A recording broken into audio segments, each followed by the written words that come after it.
Hello Internet, welcome back to the Blade Showcase for Xenoblade Chronicles 2. Today we're going to be looking at Kora, one of the Knuckle Claw healers, and a fairly decent unit overall. Now you'll notice that she is one of the two electric type healers, and she does fit pretty well considering what it is that she sets out to do.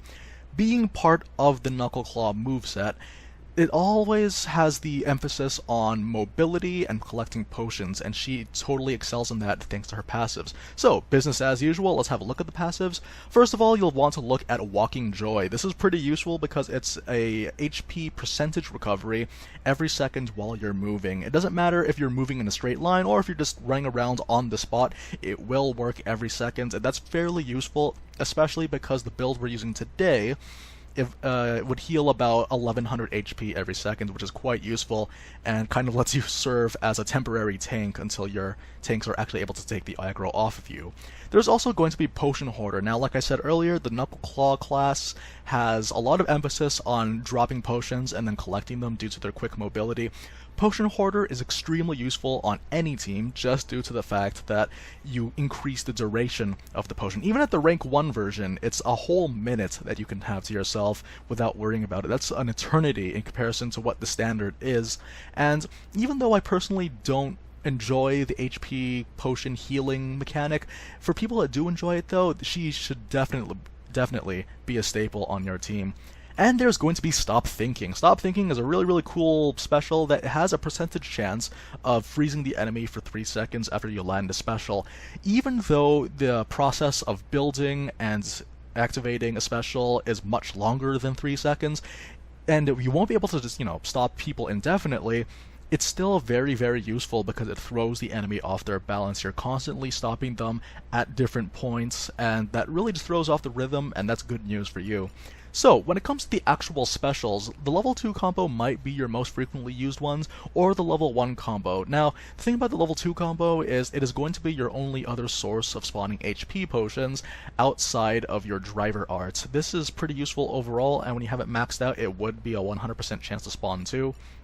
And there is also going to be the level 1 combo. This is quite useful, even though the bonus damage is only for launched enemies, so it might be a little bit difficult at time unless you guys are very good at doing fusion combos. The thing about this, though, is that it's a 2-hit attack, and that means that you have 2 chances to activate Stop Thinking, which will be pretty useful overall, and since that is the level 1 combo, you can spam it very often. So, for the level 3 combo, it's still pretty good, and it is her only source of healing outside of potions. That being said, though, building up level 3 combos can be a little bit tricky, even with the Knuckle Claw system, where it's really quick. You should be building up really quickly anyway. That being said, though, it might be a little bit more worthwhile just to do the potions or the electric pom-poms, just because having more specials means more Stop Thinking procs, which you might find useful overall.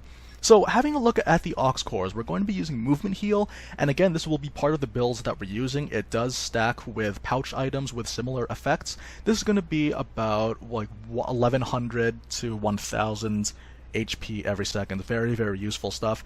As well, Hunter's Chemistry, again, because we are playing as a healer, it's very useful to have high affinity in order to actually have your healing arts or your overall specials readily available as often as you can. So, we're going to have a look at the driver. We're using Morag today, and as you can see over here, the pouch items are pretty much standard stuff. It's going to be Char-Grilled Grumbird for more recharges, as well as HP recovery, as well Hardy Court of Puron for more recharge arts. And yeah, pretty much self-explanatory stuff. Feel free to experiment with what works best for you guys. This is the one that I find works the best when you're using any healers, just because you have less cooldowns to worry about.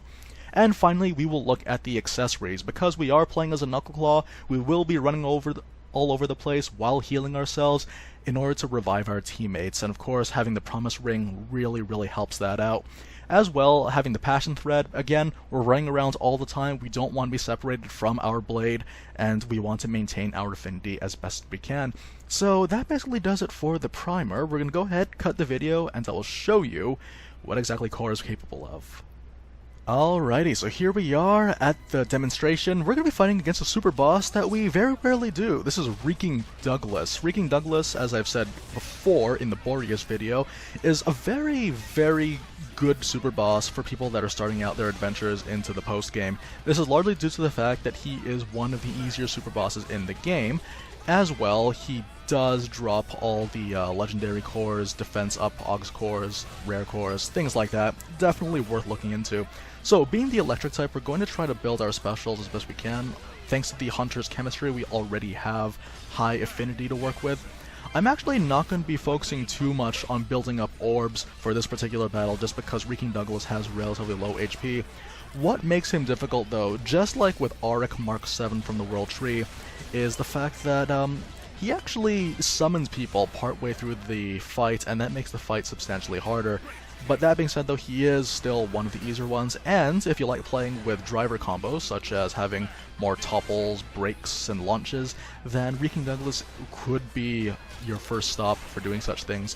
So we're going to go ahead and have two wind attacks, and we'll probably finish off with a lightning attack, if I can.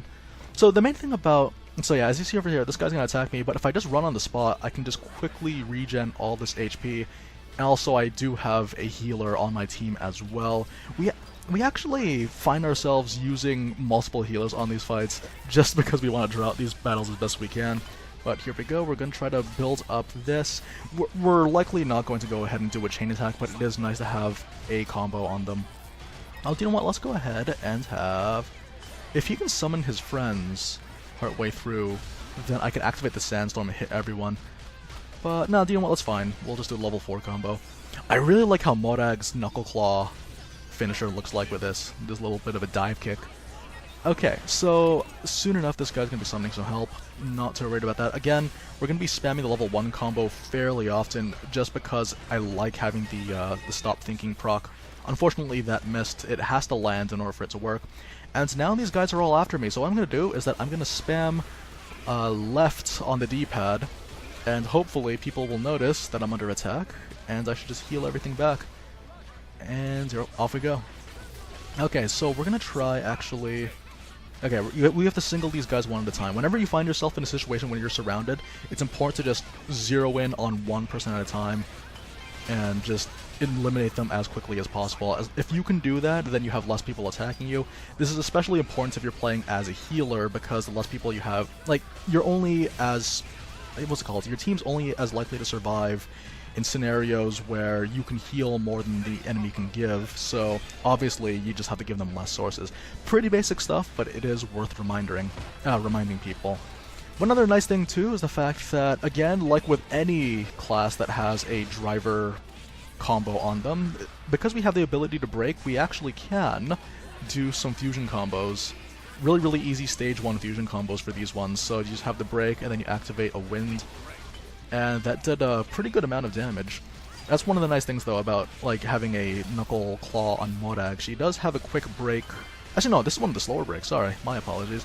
But she does have that break, and if ever you do see someone with a break, then feel free to start spamming away with your specials, just so you can get yourself to a stage 1 or a stage 2. Stage 2s do more damage, but they take a little bit more time. We'll see if we can get it now, though. Okay, we have a Newt. Oh, it's going to be a topple, so this should be a kill. There we go, yep, that's a kill. It was pretty low anyway. How about we go ahead and... Yeah, you know what? I'm going to do a level 1 combo on this one, and then Zeke should follow it up with a Flame Bolt.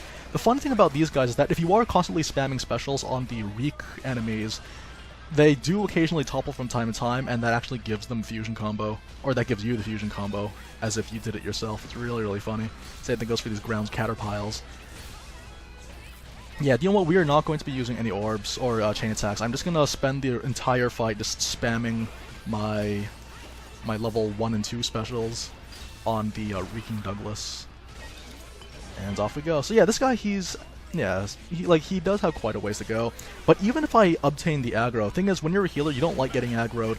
But with Kora, you don't mind nearly as much, just due to the fact that you can heal it all back. I even did this against Tyranititan Kuradil. Like, if you did a special, and then the blade creates a barrier for you, Like, not only do you mitigate the damage, but you also heal it all back, so that's what's happening right now.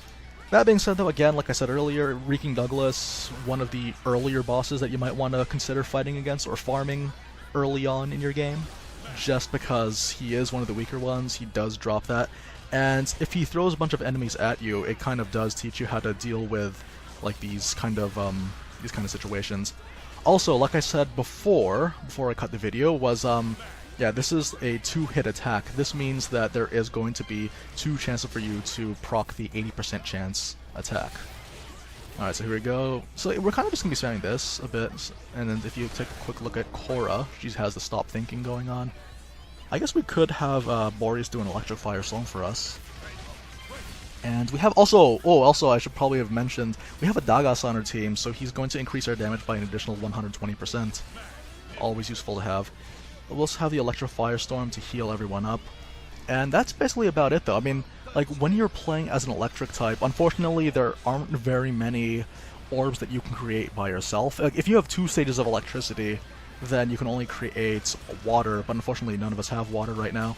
But if you have a fire type on your team, like Dagas or Pyra even, then you can, in fact, build ice and wind, as you saw us do just now. Okay, so Zeke fell, that's okay. I have a Promise Ring. Use that Promise Ring to heal him right back up to full health. Wow, that's a lot of health. And continue the process of cancelling out, or attempting to cancel out. Here we go. Also, one thing I want to just mention, why people wonder why I use characters like Morag as a healer, or as an attacker for that matter, or any other character in roles that you don't necessarily see them. It's mainly because I've received a lot of questions from people wondering if it's okay that they pulled a blade of a certain type on a character that I did not use. But a lot of people, like, you know, they would consider having Morag as an attacker to be less than ideal, or people consider Morag as a healer to be less than ideal. Like, it's mainly just because, like, there actually isn't as astronomical of a difference as you'd originally think when it comes to who's on who. Of course, you do have to take consideration for, let's see, like, what driver arts are available on them. Like, maybe you might prefer to have a topple on Zeke and a launch on Rex, for example. But aside from that, though, there's actually not much else that puts them apart, because at the end of the day, or at the very post-game, it's mainly just going to be chain attack nonsense happening from battle to battle. Okay, so what's going to happen here? They're going to summon more people. Do you want? Let's draw this out a little bit more. We're having fun. We're talking. But that's kind of the whole point that I'm getting across with these videos, though, is that a lot of people, they get worried that maybe things aren't as ideal or optimized as they hope to be.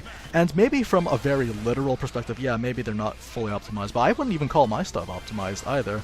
And we still managed to cleanly deal with all the super bosses in this game with little to no trouble. So honestly, what it does come down to is any character can use any kind of blade, and if you really feel the need to have one blade on another one, then use an overdrive protocol for that one. And if it's worth the effort, if you personally believe it's worth the effort, then I recommend that you go for it. Okay, so Reeking Douglas is actually going to be here. How about we just go ahead and finish him off, if that's possible. Also, let's eat up all these potions. Yeah, you know what, let's just throw caution to the wind and focus him down, and he's done. So all that's left for us now is to take care of the stragglers, which is going to be easy. We have a Boreas on our team, and having Boreas means that whenever someone dies, everyone gets healed. Really, really useful stuff. But yeah, like, if I just go ahead and spam all these combo ones all the time, like, they're all bound to stop thinking, and that's really, really good news for us. Also, it's nice to apply elements to them, because again, they do topple on their own from time to time, and that would mean free fusion combo for us without even trying. But yeah, that's all I can say. Like I said earlier, though, like, don't worry too much if the blades that you have aren't on the drivers you're on right now. Oh, like, this is fairly obvious that, yeah, like, this is Morag, she should be a dodge tank, which is, yeah, which she could, but it is nice for me to have a little bit of variety on these ones as well. And when it comes to optimization, really I only care about optimization for, like, 3 out of the however many blades are available in this game. So honestly, experimentation is part of the fun. Discovery is part of the fun. People find out different things that work for them, and honestly, that's kind of what the whole point of an RPG is. You assume the role of the party member, and you have unique experiences based on that. And honestly, I can't see why that would be a bad thing. So yeah, that basically does it for the Kora fight. The fight went on a lot longer than I meant it to, but I think we got some pretty good stuff on. Like, you saw what she could do. You're constantly stopping people while spamming specials. She benefits greatly from spamming specials because it lets you run around even more to collect potions. And honestly, she's fairly decent. A very, very decent blade, especially if you need to fill in the electric orb or electric element on your party. Really, really fun stuff. Anyways, guys, thanks very, very much for joining me today, and I will see you in the next showcase. Take care, everyone.